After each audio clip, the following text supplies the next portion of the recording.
শুভ সকাল। আমন্ত্রণ জানাচ্ছি সংবাদ পর্যালোচনা ভিত্তিক RTVর নিয়মিত আয়োজন আজ পত্রিকায়। সঙ্গে আছি ফারজানা তানি। এই অনুষ্ঠানের মাধ্যমে আমরা দেশের উল্লেখযোগ্য জাতীয় দৈনিকের অন্যতম শিরোনামগুলো আপনাদের জানানোর চেষ্টা করি। একই সাথে খবরের পেছনের খবর এবং সেই খবরগুলো নিয়ে বিশ্লেষণ শুনি। সংবাদ বিশ্লেষণ আজকে আমাদের সাথে যুক্ত আছেন সিনিয়র সাংবাদিক হারুনুর রশিদ। জনাব হারুনুর রশিদ, শুরুতে আপনাকে স্বাগত জানাচ্ছি আমাদের আজকের অনুষ্ঠানে। আপনাকে ধন্যবাদ এবং যারা দেখছেন তাদেরকেও ধন্যবাদ। দর্শক, আমাদের এই অনুষ্ঠানটি ফেসবুকে ও ইউটিউবে সরাসরি সম্প্রচার হচ্ছে। আলোচনা যাওয়ার আগে দেশের প্রধান জাতীয় দৈনিকের শিরোনামগুলো একবার দেখে নিচ্ছি। আমার হাতে শুরুতে রয়েছে দৈনিক যুগান্তর। ইরানের হাতে তুরুপের তাস, লড়ছে একাই। হরমুজ প্রণালী ঘিরে উত্তাপ। জোরজার মুল্লুকতার নীতি থেকে সরতে বলল চীন। শ্রীলঙ্কা উপকূলে ডুবল ইরানি যুদ্ধজাহাজ, নিহত 87। ভূমধ্য সাগরে ফ্রান্সের বিমানবাহী রণতরী। ইরানের 2000 লক্ষ্যবস্তুতে মার্কিন হামলা, 5000 বোমা ফেলল ইসরায়েল। নতুন সর্বোচ্চ নেতা খামেনি পুত্র মোস্তফা। রয়েছে মধ্যপ্রাচ্যে যুদ্ধের প্রভাব বাংলাদেশে। জ্বালানি সংকট, ডিজেল বিক্রিতে রেশনিং। ডিজেলের মজুদ আছে 9 দিনের, পেট্রোলের 8। গ্যাসেরও সংকট হতে পারে, পেছাচ্ছে তেলের জাহাজ। স্পট মার্কেটেও মিলছে না LNG। বিদ্যুৎ ও গ্যাস ব্যবহারে সাশ্রয়ী হওয়ার আহ্বান জ্বালানি মন্ত্রীর। নিশ্চয়ই শুনবো আলোচনায় আজকে এই বিষয়ে। রয়েছে 5 দিনে বাতিল 176 ফ্লাইট। বিমানবন্দরে যাত্রীদের দুঃসহ অপেক্ষা। আটকে পড়াদের ফেরাতে US বাংলার বিশেষ ফ্লাইট। বাতিল ফ্লাইটের যাত্রীরা বিনামূল্যে টিকিট ফেরত দিতে পারবেন। ভিসার বিষয়ে সংশ্লিষ্ট দেশগুলোকে অনুরোধ জানানো হয়েছে, এটি বলছেন প্রবাসী কল্যাণ প্রতিমন্ত্রী। দেখে নেব দৈনিক প্রথম আলো থেকে। যুদ্ধের তীব্রতা বাড়ছে, নিহত হাজার ছাড়ালো। যুদ্ধের 5 দিনের চিত্রর যে একটি পরিসংখ্যান সেটি তুলে ধরেছে প্রথম আলো। ইরানি যুদ্ধজাহাজে হামলা, মার্কিন সাবমেরিনে নিহত 87। যুক্তরাষ্ট্রের প্রতিরক্ষা মন্ত্রী পিট হেগসেথ জানিয়েছেন টর্পেডো দিয়ে সাবমেরিনটি ডুবিয়ে দেওয়া হয়েছে। এরপরে দেখে নিচ্ছি দৈনিক কালের কণ্ঠ থেকে। যুদ্ধের তীব্রতা, ক্ষয়ক্ষতি বাড়ছে। মার্কিন, ইসরায়েল ও ইরান যুদ্ধ। মধ্যপ্রাচ্য এখন এক মহাসন্ধিক্ষণে, এটি অভিমতে বলা হচ্ছে। এরপরে পেছনের পাতা থেকে দেখে নিচ্ছি নির্ধারিত সময়ে ভূমি অফিসে গিয়ে প্রতিমন্ত্রী দেখলেন কেউ নেই। সমকাল থেকে দেখে নেব শ্রীলঙ্কার কাছে ইরানি জাহাজে হামলা। রয়েছে জ্বালানি আমদানি বাধাগ্রস্ত, রেকর্ড ছুঁতে পারে ভর্তুকি। মধ্যপ্রাচ্য সংকটের যে সংবাদ, সেই সংবাদে তুলে উঠে এসেছে স্পট মার্কেট থেকে 2 কার্গো LNG আমদানির সিদ্ধান্ত। দরপত্রে সাড়া মিলছে না। LNG দাম হয়েছে 2.5 গুণ।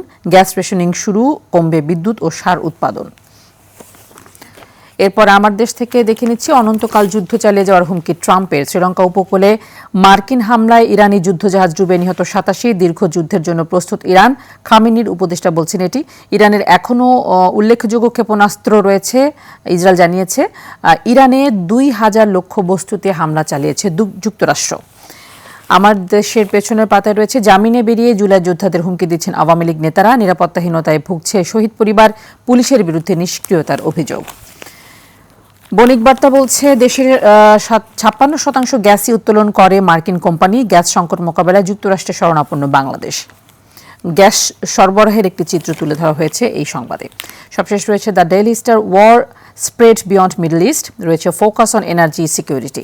এই ছিল আমার হাতে থাকা যেসব পত্রিকা, সেগুলো শিরোনাম। জনাব হারুন রশিদ, আমরা দেখতে পাচ্ছি যে সবগুলো পত্রিকায় আজকে যেই শিরোনামটি সবচেয়ে বেশি এসেছে সেটি হচ্ছে ইরাক, ইরান এবং মধ্যপ্রাচ্যর যে যুদ্ধ, সেটার সঙ্গে আমেরিকা ওতপ্রোতভাবে জড়িত। সেই যুদ্ধে মিডল ইস্টে আমরা দেখছি একটি ভয়ঙ্কর নেতিবাচক প্রভাব পড়েছে এবং এই সংকট আসলে পুরো বিশ্বে ছড়িয়ে যাওয়ার একটি আশঙ্কা প্রকাশ করছেন অনেকে। এই সংঘাত যদি চলতেই থাকে, যুদ্ধ যদি চলতেই থাকে, এর শেষ আসলে কোথায় দেখতে পান? শেষ কোথায় সেটা তো আরো পরে বলা যাবে, কিন্তু যুদ্ধ আপনি যেটা বলছেন তীব্র হচ্ছে, এটা তো খুব স্পষ্ট। 5 দিন 6ষ্ঠ দিনে পড়লো এই যুদ্ধ। তো যেটা হলো তাতে হচ্ছে তো পুরো মধ্যপ্রাচ্য তো এখন একটি যুদ্ধক্ষেত্রেই পরিণত হয়েছে। পুরো মধ্যপ্রাচ্য আপনি আবার দেখেন যে শ্রীলঙ্কার ওখানে কিন্তু আবার হামলা হয়েছে ইরানি জাহাজ শ্রীলঙ্কার ওখানে, এটা খেয়াল করবেন। জি, আসলে যে জিনিসটা হচ্ছে যে আপনি তো এটা খুব ভালো করেই জানেন যে যখন ইরানে হামলা হয় এবং তাদের সর্বোচ্চ ধর্মীয় নেতাকে সেই হামলায় মেরে ফেলা হয়, তখন তো এটি ইরানিদের সর্বোচ্চ ধর্মীয় নেতাকে মেরে ফেলা হচ্ছে তাদের জন্য এখন একটা চ্যালেঞ্জ তৈরি করেছে। আপনি ধরেন যে এর আগে যে একটা যুদ্ধ হয়েছিল কয়েকদিনের, তখন হচ্ছে বিভিন্ন স্থাপনায় হামলা হয়েছে, ওদের সামরিক কমান্ডারদের মারা হয়েছে। সেটি একটি বিষয় যে এখন একটি দেশের সর্বোচ্চ নেতাকে যখন মেরে ফেলবেন তখন তো তাদের জন্য এটা একটা জীবন মরণ চ্যালেঞ্জ। এটি হচ্ছে ইরানের দিকটা। এখন মার্কিন যুক্তরাষ্ট্রের অবস্থান তো জানি, মার্কিন যুক্তরাষ্ট্র, ইসরায়েল, তারা কি কারণে এটা করছে এটা খুব সহজ সমীকরণ, সবাই জানে। ওই যে আপনার পরমাণু অস্ত্র কর্মসূচির কথা যেটা বলা হচ্ছে, এটি আসলে কেউ গ্রহণ করছে না। কারণ হচ্ছে যে কোনো নির্ভরযোগ্য তথ্য বলছে না যে ইরান তার পারমাণবিক কর্মসূচি চূড়ান্ত পর্যায়ে নিয়ে গেছে। আমি একটু কথা বলে রাখি যে পারমাণবিক কর্মসূচি কিন্তু সব দেশের জন্য আছে, আমাদের জন্য, দেশের জন্য আছে। কিন্তু সেটি যদি আপনি ওই ওই পরমাণু অস্ত্র তৈরির জন্য যে পর্যায়ে নিতে হয় সেই পর্যায়ে নেওয়া সবার পক্ষে সম্ভব হয় না। আর এই বাধাটা সেই পর্যায়ে, কেননা পরমাণু কিন্তু কৃষিকাজেও লাগে, আপনি এটা খেয়াল করবেন। সুতরাং ইরান কোন পর্যায়ে নিয়েছে, সে কি একদম অস্ত্র সমৃদ্ধকরণ জায়গায় নিয়ে গেছে কিনা সেটা তো প্রমাণ না। জাতিসংঘ বলছে, জাতিসংঘের যে এটার যে অর্গানাইজেশন পরমাণু সংক্রান্ত, অস্ত্র সংক্রান্ত, তারাও কিন্তু এটা বলছে যে তাদের কাছে কোনো নিশ্চিত তথ্য নেই।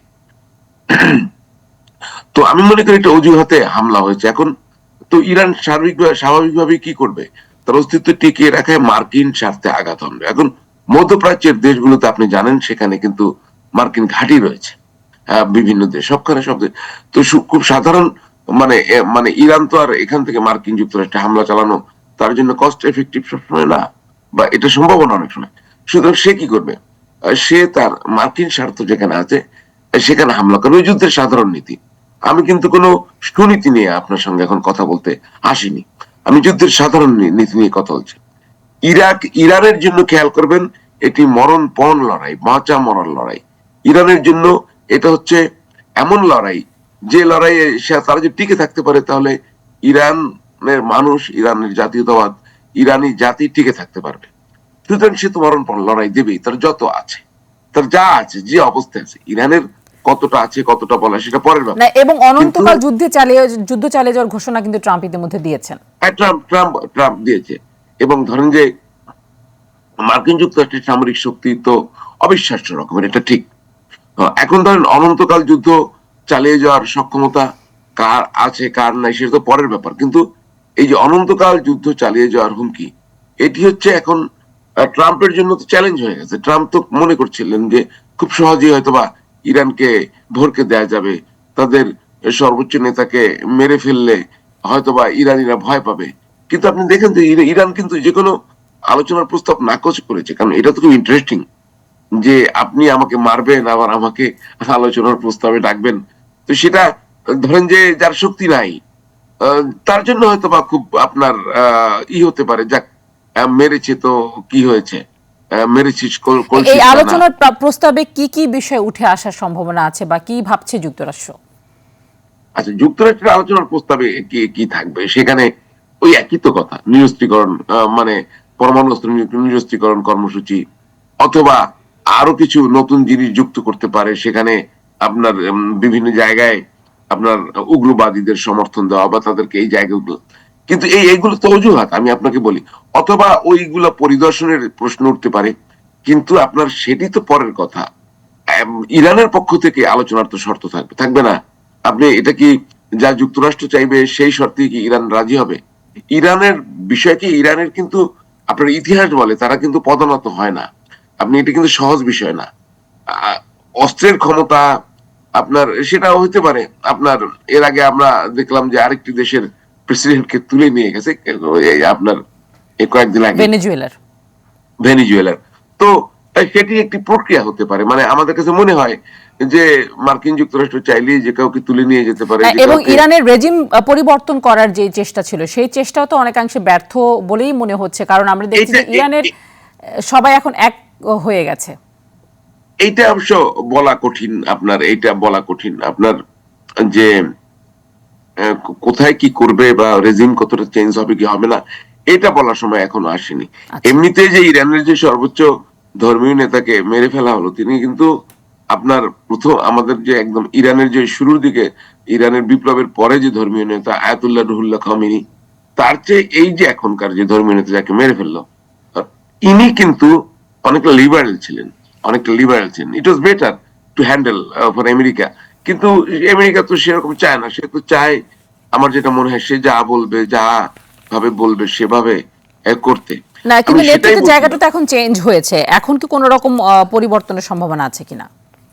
নেতৃত্বের জায়গা চেঞ্জ হয়েছে, যে ধরেন খামেনির ছেলে ছেলেকে এই সম্ভবত জায়গাতে দায়িত্ব দেওয়া হয়েছে। দায়িত্ব নিয়ে ফেলবে বা তাকেই চয়েস করা হয়েছে। কিন্তু সেটা তো একটা জিনিস চেঞ্জ হয়েছে। এখন সেক্ষেত্রে রেজিম চেঞ্জের আপনি যে ব্যাপারটা বলছিলেন, তো সেটি হয় ভিতর থেকেই হয়। ধরেন আপনি পলিসি গুলো কিভাবে হয়, যে ওখান থেকে কেউ একজন ধরেন ইরানের আহ, ইরানের তো ইরানের যে যে শক্তি, সেখানে তো একটা গ্রুপ রয়ে গেছে। আবার ইরানে তো এর আগে কিছুদিন আগেও তো ব্যাপক বিক্ষোভ হয়েছিল, বিক্ষোভ আপনি হয়েছে এবং জানেন। সেখানে অনেকে বলে আমেরিকার উস্কানি ছিল। উস্কানির বিষয়টা তো খুব স্বাভাবিক। যে কোনো আপনার যদি হিসাব করেন যে যে কোনো দেশের এ ধরনের যখন মাস আপসার্জ হয়, অথবা স্বাধীনতা সংগ্রাম যদিও বলেন, আমি আমি যদি বলি, সেখানেও কিন্তু অন্য দেশের কিন্তু আমরা যেটাকে বলি উস্কানি, আমাদের সুবিধা মতো সেখানে অন্যরা বলে মিত্রদের সহযোগিতা। মানে আপনি বুঝতে পারছেন যে, জি। সুতরাং এগুলো হয়। না, এবং এখন সেই এগুলা সেই বিক্ষোভ কি এখনো রয়েছে কিনা ইরানের ভেতরে? কারণ এখন তো যুদ্ধ অবস্থা বিরাজ করছে। এখন তো যুদ্ধ অবস্থা বিরাজ করছে, কিন্তু এটি কৌশলগত দিক তো।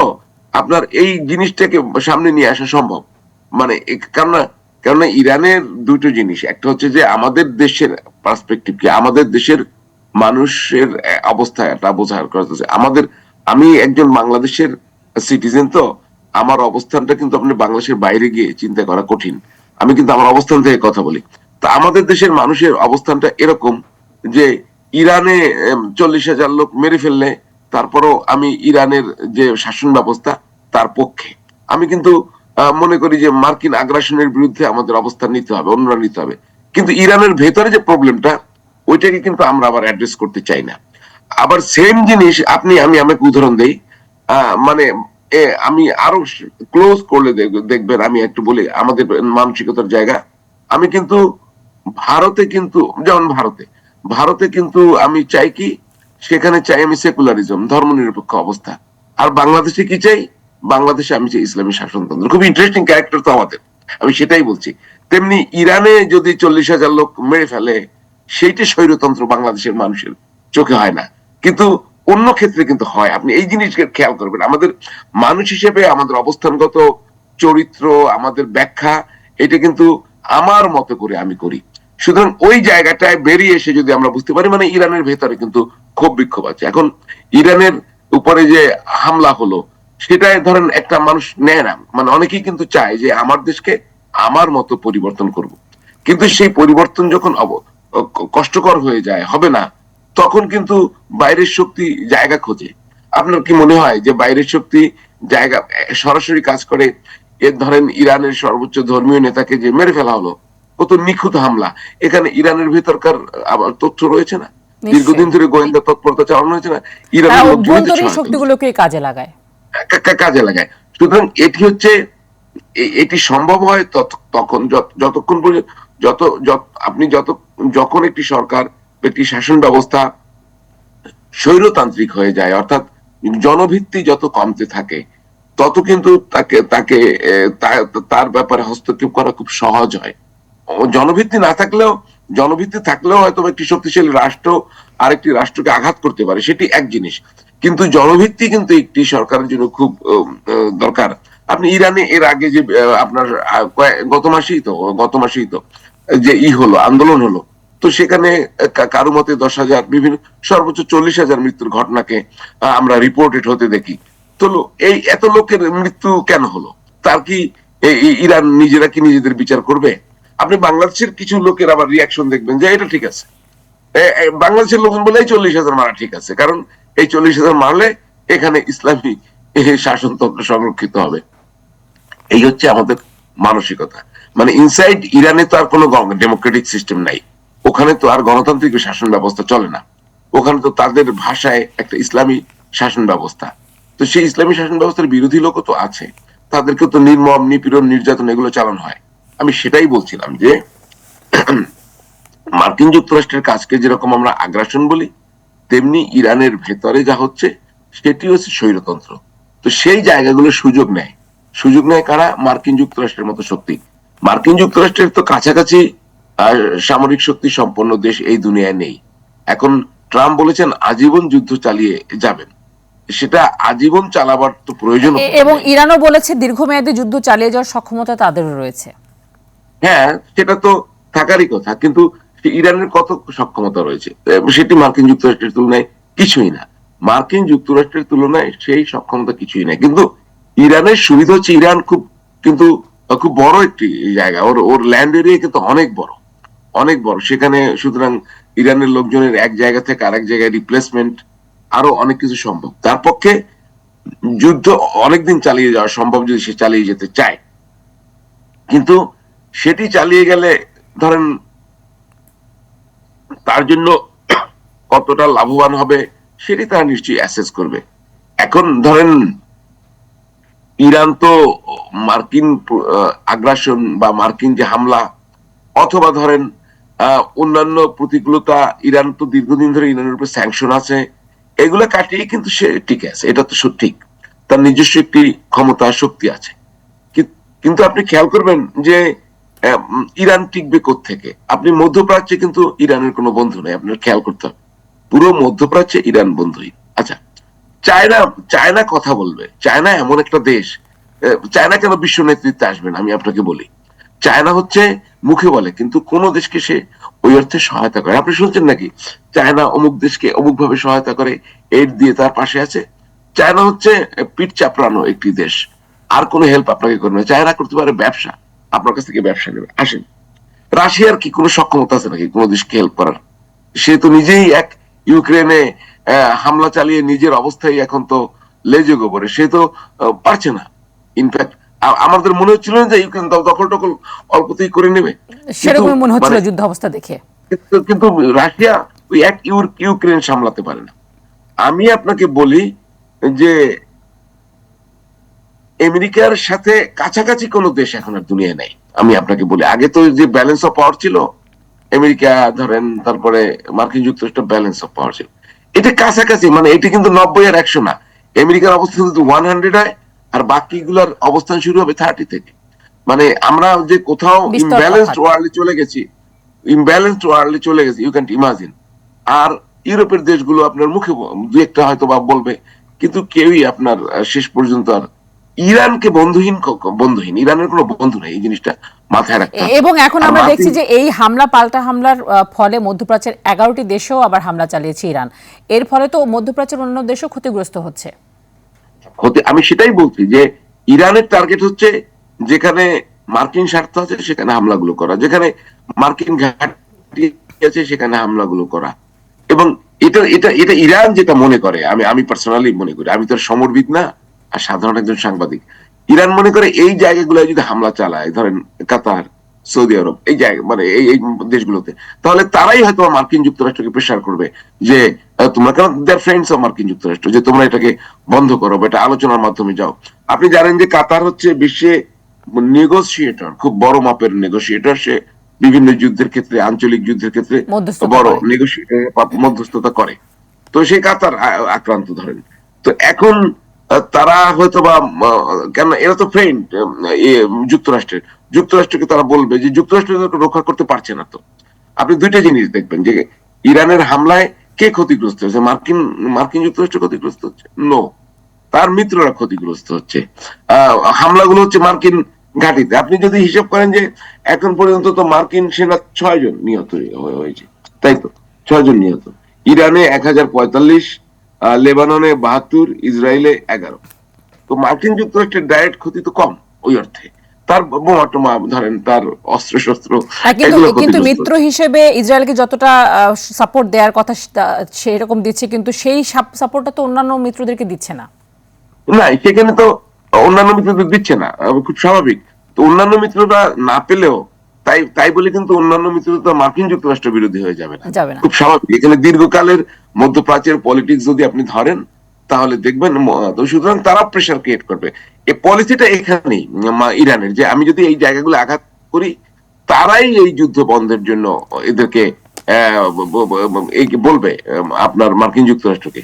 ধরেন যে বাইরে যেই যা বলুক যে যদি স্বার্থ রক্ষা করে যুদ্ধ বন্ধ করা যায়, ইরান যদি তার স্বার্থ রক্ষা করে যুদ্ধ বন্ধ করতে পারে সেটা করে। মার্কিন যুক্তরাষ্ট্র যদি মনে করে আমার স্বার্থ রক্ষা হয়েছে, তাহলে সে কিন্তু সেখান থেকে যুদ্ধ বন্ধ করবে।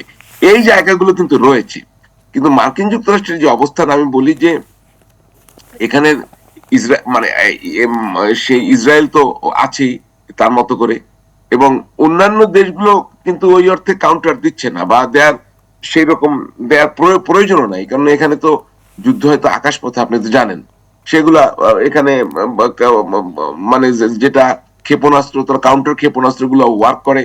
এখন কার কত সামরিক শক্তি, এখানে সামরিক শক্তিগুলো এক হয়ে যাবে, সেই জায়গাটা একটা আরো ভয়ঙ্কর অবস্থায় পৌঁছতে পারে। এবং এই যে হামলা, এবং মার্কিন যুক্তরাষ্ট্রের হামলা এবং ইরানের কাউন্টার দেওয়া সেখান থেকে, এটা নিয়ে এখন মধ্যপ্রাচ্য অস্থির, একদমই যুদ্ধ, এবং অস্থির যুদ্ধ। এবং আরেকটি আরেকটি আলোচনার বিষয় সেটি হচ্ছে, আমরা দেখেছি যে হরমুজ প্রণালী, যেটি আসলে একেবারে সবচেয়ে বেশি সংবেদনশীল জায়গা, এবং এই জায়গাতে আমরা জানি যে তেল সরবরাহ করে যে রুট, সেইটির অন্যতম প্রধান রুট হচ্ছে এটি বন্ধ করে দেওয়ার ফলে যেই একটি সংকট তৈরি হবে বিশ্বে তেলের বাজারে বা জ্বালানির সংকট, সেটি নিশ্চয়ই ভয়াবহ রূপ নিতে যাচ্ছে।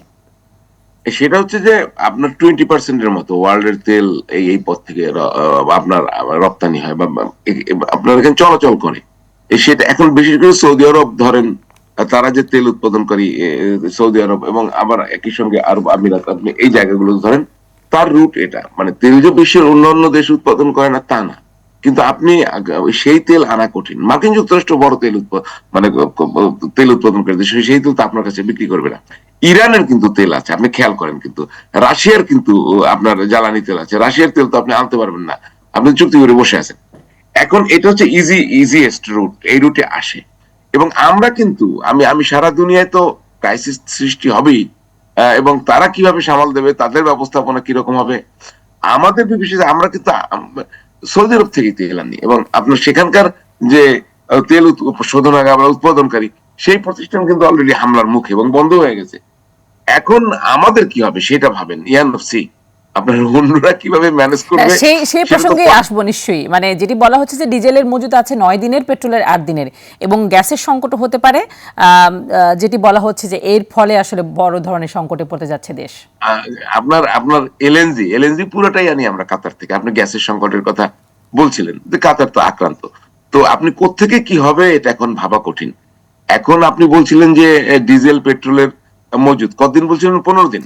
8 দিন, ডিজেলের মজুদ 9 দিন, পেট্রোলের 8 দিন। 9 দিন না 8 দিন, এইখানে একটু গ্যাপ আছে, আমি আপনাকে বুঝাই। এইটা হচ্ছে এই যে মানে ভয় পাওয়ার কিছু নেই, আমি ভীতির ছড়াতে চাই না।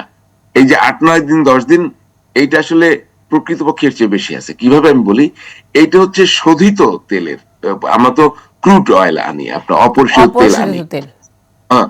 এই যে 9 দিন 8 দিন এটা পরিশোধিত আমাদের ক্রুড অয়েল আছে, সেটা হয়তো আমার ধারণা আরো 10-15 দিন যেটা আমরা চলবে। কিন্তু এটা সংকটটা এইভাবেই চলে, এইভাবেই হয়। কিন্তু সংকটটা হয় তখন যখন সাপ্লাই চেইন ডিসরাপশন হয়। আমাদের তো সাপ্লাই চেইন এখন বন্ধ হয়ে গেছে।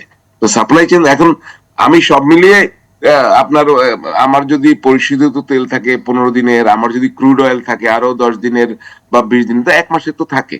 আবার পাইপলাইনেও থাকে, যারা জাহাজে থাকে, তো এখন তো বন্ধ আপনার। এবং একটু সাশ্রয়ী হয়ে এটি আরো বাড়ানো সম্ভব কিনা, যেটি সরকার থেকে বলা হয়েছে। সাশ্রয়ী হওয়ার পদ্ধতিটা কি? ওই যে কালকে যে একজন মন্ত্রী বলছিলেন যে যে উনি হচ্ছেন বাণিজ্য, সরি, আমাদের বিদ্যুৎ জ্বালানি ইকবাল হাসান মাহমুদ বললেন যে উনি বলছেন যে আমরা যদি ব্যক্তিগত গাড়ি ব্যবহার না করে যদি গণপরিবহন ব্যবহার করে, তো উনি নিজে প্রথম গণপরিবহনে চড়া শুরু করুক।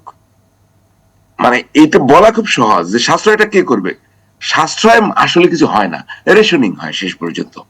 কেউ সাশ্রয় করে না, মানে মনে করে যে আমি একটু আমি আমি করলে অন্য। আপনি সাশ্রয়ের পদ্ধতিটা, সাশ্রয় কোনো মুখের কথা না, আপনি আমাকে বললেই আমরা কিন্তু সাশ্রয় শুরু করব না। এটার পদ্ধতিটা কি হবে? আজকে যদি আপনি যারা মন্ত্রী, যারা এমপি বা যারা রয়েছেন, প্রশাসনিক কর্মকর্তা যারা রয়েছেন, তাদের সমস্ত ব্যক্তিগত গাড়ি ব্যবহার আপনি বন্ধ করে দেন, বন্ধ যদি করে দেন তাহলে তারা গণপরিবহনে চড়বে। আপনি দিয়েছেন এখন পর্যন্ত বন্ধ করে?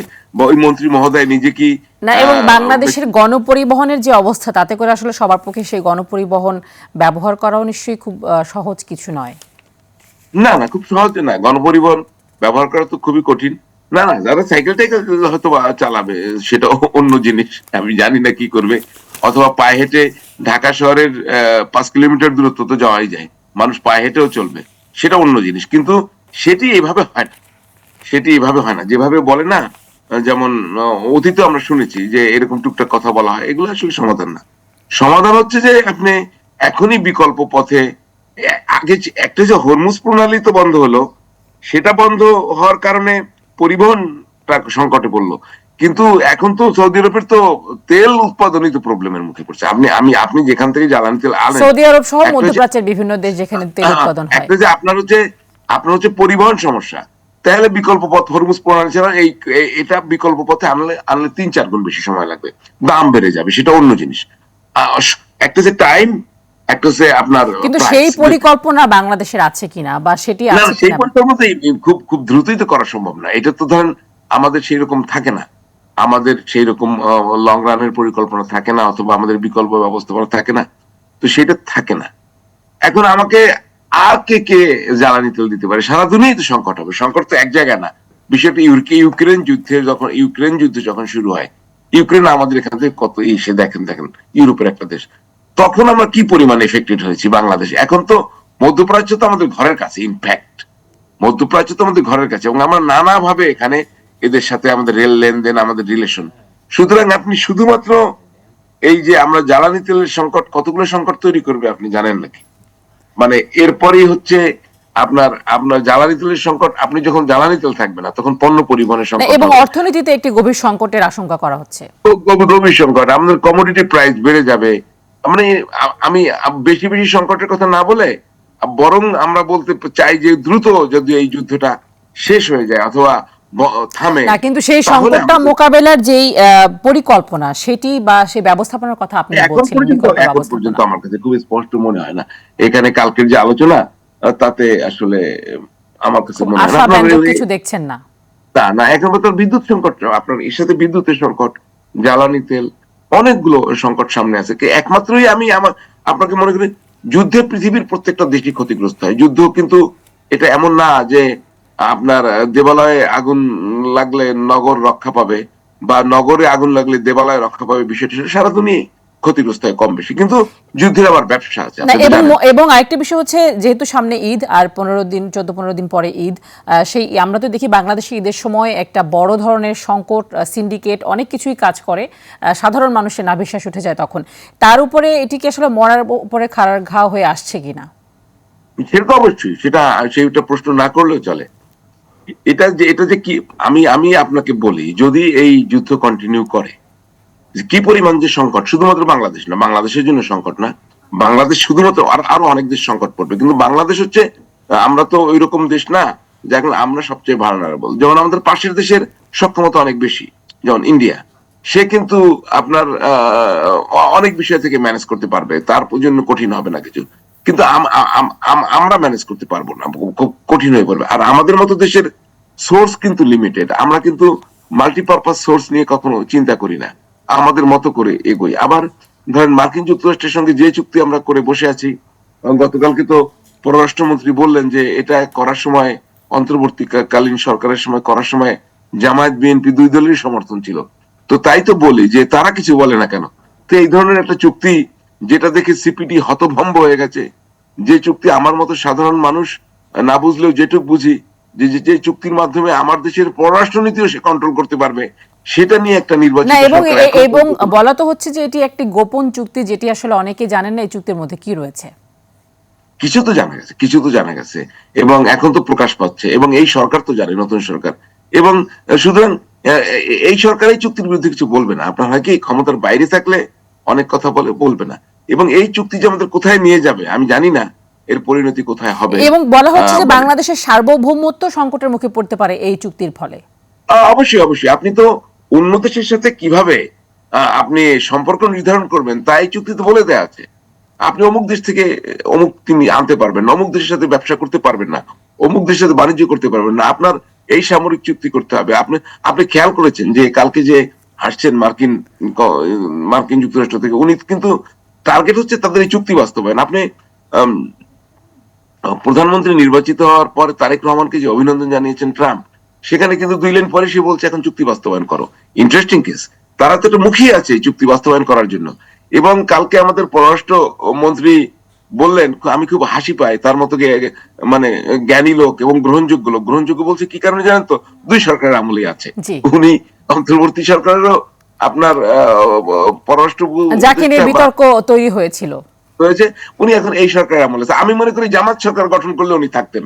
কারণ হচ্ছে উনিই বলছেন গতকালকে যে এই চুক্তির ব্যাপারে জামাত বিএনপির সম্মতি ছিল। দ্যাট মিনস খলিলুর রহমান সাহেবের ব্যাপারে জামাত বিএনপির সম্মতি আছে। তো আমার ধারণা জামাত ক্ষমতায় আসলেও খলিলুর রহমান সাহেব কিন্তু পররাষ্ট্রমন্ত্রী হইতেন। যাই হোক, সেটা পরের কথা। এখন এখন এখন কথা হচ্ছে যে বাংলাদেশ এই অর্থনৈতিক যে সংকটের মুখে পড়তে যাচ্ছে, এটিকে কিভাবে সামলাবে, বা সেই সক্ষমতা, সেই বিকল্প ব্যবস্থাপনার জায়গা বাংলাদেশের আছে কিনা?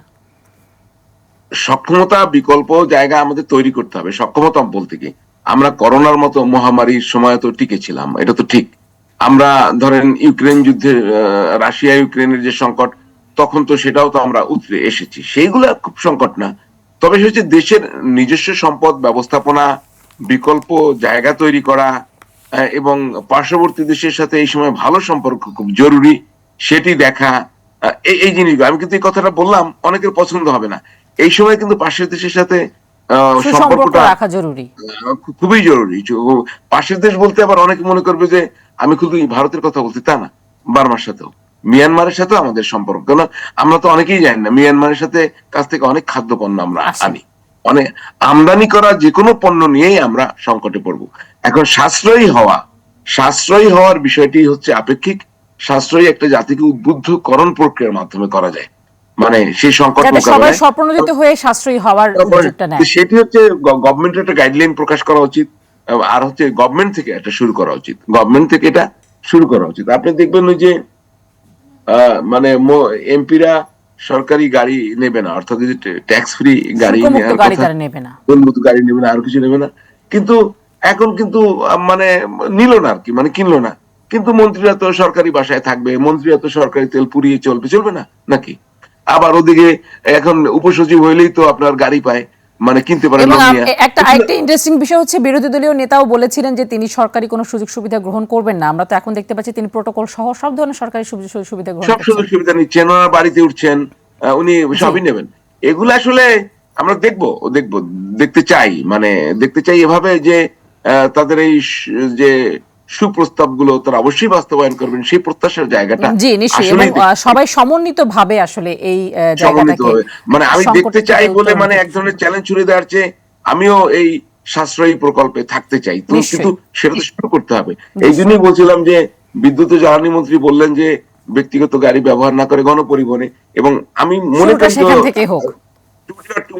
করি আমি দেখতে পাবো যে ইকবাল হাসান মাহমুদ টুকু সাহেব তিনি আসলে ব্যক্তিগত গাড়িতে চড়ছেন না, তিনি গণপরিবহনে চড়ছেন। এই উদাহরণটা সৃষ্টি করলেই কিন্তু একটা ঘটনা ঘটে যাবে, আমরা দেখতে পাবো যে অন্যান্য। একটু বাংলাদেশের অভ্যন্তরীণ যে রাজনৈতিক অবস্থা, সেটি নিয়ে আলোচনা শুনবো আপনার। আমরা দেখছি আমার দেশ পত্রিকা একটি শিরোনাম করেছে, জামিনে বেরিয়ে জুলাই যোদ্ধাদের হুমকি দিচ্ছেন আওয়ামী লীগ নেতারা, নিরাপত্তাহীনতায় ভুগছে শহীদ পরিবার, পুলিশের বিরুদ্ধে নিষ্ক্রিয়তার অভিযোগ। আমরা জানি যে বিএনপি সরকার ক্ষমতায় আসার পরে স্বরাষ্ট্রমন্ত্রী নিজে ঘোষণা দিয়েছেন যে অনেক মামলা যেগুলো আসলে তেমন কোনো ভিত্তি নেই বা হয়রানিমূলক যে মামলা, সেই মামলাগুলো থেকে অনেককে রেহাই দেওয়া হয়েছে, বা সেরকম পরিকল্পনা এই সরকারের আছে। অনেকেই বের হয়ে এসে যেটি বলা হচ্ছে যে হুমকি দিচ্ছেন জুলাই যোদ্ধাদের যে পরিবার তাদেরকে। এই বিষয়টিকে কিভাবে দেখছেন? এবং পুলিশের কথা বলা হচ্ছে, পুলিশ নিষ্ক্রিয়, পুলিশ এই ব্যাপারে কোনো রকম পদক্ষেপ সেভাবে নিচ্ছে না। আমাদের স্বরাষ্ট্রমন্ত্রী সালাউদ্দিন সাহেব, উনি তো 2 রকম কথা বলছে। প্রথমত আপনি দেখেন, আমি এই জুলাই যোদ্ধাদের ব্যাপারে যাই, উনি একবার বললেন যে পুলিশ হত্যার বিচার হবে, এবং ওনার রেফারেন্স দিয়ে, ওর ক্ষমতা নেওয়ার পরে ওনার রেফারেন্স দিয়ে আপনার বিএনপির মহাসচিব এবং মন্ত্রী মির্জা ফখরুল ইসলাম আলমগীর বললেন যে সালাউদ্দিন সাহেব যা বলেছেন সেই অনুযায়ী হবে না, কিন্তু পরবর্তীতে বলেছেন এটির কোনো সুযোগ নেই, উনি নিজেই বলেছেন। না, আমি সেটাই বললাম। পরে আপনার বললেন সালাউদ্দিন সাহেব প্রথম বলছেন এভাবে যে এটির কোনো সুযোগ নাই, আমরা জুলাই সনদে স্বাক্ষরকারী ইত্যাদি। এবং বললেন যে মির্জা ফখরুল সাহেব আমার রেফারেন্স কিভাবে দিলেন আমি বুঝি না, এবং আমি ওই কথা বলিনি। এটা ডাহা একটা কথা অস্বীকার করা দাঁড়াইলো। মানে আসলে আমার কাছে ইতিমধ্যেই যেন কেন মনে হচ্ছে সরকারের ভিতরে অতি কথন এবং পরস্পর বিরোধী কথার একটা আধিক্য শুরু হয়ে গেছে। চিন্তা ভাবনা যেটি করে আমরা অতীতেও দেখেছি। কথা বলা খুব ভালো। অতীতে তো ধরেন স্বৈর শাসকরা ছিল, তো তাদের সাথে আমরা অন্তর্বর্তী মিলাবো কেন? সরকারে অনেককেও দেখেছি এভাবে কথা বলতে। হ্যাঁ, তো সেটাই বলছি যে আপনি কথাবার্তা একটু মানে এত শুরুতেই এই বেসামাল হওয়া ঠিক না। তো এখন যেটা বলেন যে আপনি যদি জুলাই যোদ্ধাদের তো নিরাপত্তা দেওয়া তো রাষ্ট্রের দায়িত্ব। এখন যারা জামিন পাওয়া যেরকম আপনার একজন মানুষের হিউম্যান রাইট, যদি আপনি বিচার না করেন, দীর্ঘদিন বিনা বিচারে তো আপনি আটক রাখতে পারেন না। সে যে মামলার আসামি হোক, আপনি তো বিচার না করে দীর্ঘদিন আটক রাখতে পারেন, সুতরাং জামিন দিতে হবে। জামিন দেওয়ার পর এখন জামিনের কিন্তু প্রকৃতপক্ষে তো অনেক হয়রানিমূলক মামলা হয়েছে, সেটি তো আপনারা সাংবাদিক সেটি তো হয়েছে, অনেক হয়রানিমূলক মামলা হয়েছে। এবং এমনও তো হয়েছে যে আমরা পত্রিকাতে রিপোর্ট করেছি, সড়ক দুর্ঘটনায় মারা গেছে, তাকে জুলাই যোদ্ধা হিসেবে দেখা গেছে, অথবা ওই সড়ক দুর্ঘটনায় আহত হয়েছে, সে জুলাই যোদ্ধা হিসেবে হয়েছে। তো এগুলো তো ঘটে, এগুলো ঘটে, যেমন ভুয়া মুক্তিযোদ্ধা হয়েছে। সুতরাং এগুলো একটি সুযোগ সন্ধানী গ্রুপ অলওয়েজ থাকে। কিন্তু যে জিনিসটা হয়েছে ভুয়া এবং হয়রানিমূলক মামলা প্রত্যাহারে সরকারের কোনো উদ্যোগ দেখছি। কিন্তু যে প্রসঙ্গে আমি জানতে চাচ্ছিলাম, আওয়ামী লীগের নেতাদের যেই হুমকির ব্যাপারটিকে এখন সামনে নিয়ে আসা হচ্ছে, এটিকে সরকার কিভাবে সামাল দেবে বা এই ব্যাপারে কি পদক্ষেপ নেবে, একেবারে সংক্ষেপে শুনবো। হুমকিটা স্পেসিফিক ভাবে নিয়ে আমি বলি, যারা হুমকি দিচ্ছে তাদেরকে আইনের আওতায় নিয়ে আসে। আপনি ঢালাওভাবে আওয়ামী লীগ নেতারা বললে তো আমি নেব না। আওয়ামী লীগ নেতারা, আওয়ামী লীগ তো একটি তার কার্যক্রম তো নিষিদ্ধ করা একটি দল, সে তো দল হিসেবে আছে কিন্তু কার্যক্রম নাই। সুতরাং কে কোথা থেকে হুমকি দিচ্ছে এগুলো আইডেন্টিফাই করতে হবে, আইডেন্টিফাই করে আইনের আওতায়। আপনি খেয়াল করবেন বিষয়টা যেন এমন না হয় যে এটা কমনলি আমি বলছি। সুতরাং এগুলো আইন শৃঙ্খলা রক্ষাকারী বাহিনীর দায়িত্ব, সরকারের দায়িত্ব। এখানে আবার আরেকটি ইন্টারেস্টিং বিষয় আমি আপনার সঙ্গে যুক্ত করতে চাই। বলা হচ্ছে রংপুরে কার্যক্রম নিষিদ্ধ আওয়ামী লীগের নেতাকর্মীদের প্রকাশ্য চলাফেরা ও সক্রিয়তায় শঙ্কায় আছেন জুলাই যোদ্ধা ও শহীদ পরিবাররা। তাদের ওপেন চলাফেরাতেও তারা শঙ্কা প্রকাশ করছে। এখন আওয়ামী লীগ নেতা, আপনার রাজনৈতিক কার্যক্রম নিষিদ্ধ, আর আওয়ামী লীগের লোকজন চলাফেরা করে তো কোনো নিষেধাজ্ঞা নাই।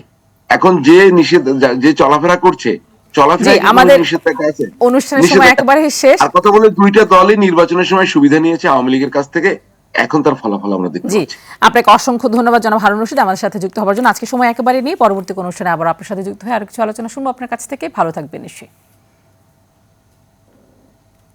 দর্শক, আজ পত্রিকা অনুষ্ঠানটি আজকের মতো এখানেই শেষ করছি। আমাদের অনুষ্ঠানটি প্রতিদিন সকাল ৯টায় প্রচারিত হচ্ছে। দেখার আমন্ত্রণ রইল। সুস্থ থাকুন, নিরাপদে থাকুন, আর টিভির সাথেই থাকুন। ধন্যবাদ সবাইকে।